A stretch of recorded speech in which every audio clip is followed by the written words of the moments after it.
আজ ২৮শে জুন ময়মনসিংহের গফরগাঁওয়ের কিংবদন্তি জননেতা সাবেক এমপি মরহুম আলতাফ হোসেন গোলন্দাজের বড় ছেলে এবং গফরগাঁওয়ের সাবেক সংসদ সদস্য ফাহমি গোলন্দাজ বাবেলের বড় ভাই মরহুম ফুয়াদ গোলন্দাজ জগলু এর ১৪তম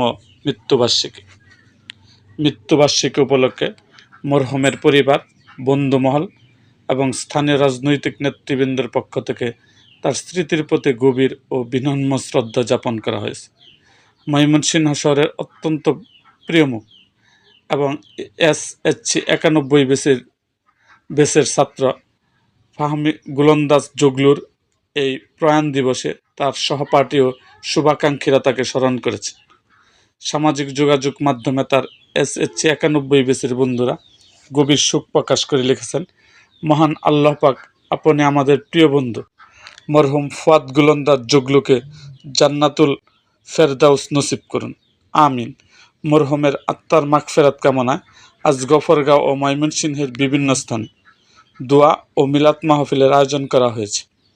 এরকম আরও ভিডিও পেতে আমাদের মুক্তাগাছার ইতিহাস মিডিয়া ইউটিউব চ্যানেলটিকে সাবস্ক্রাইব করুন এবং পাশে থাকা বেল আইকনটি বাজিয়ে দিন।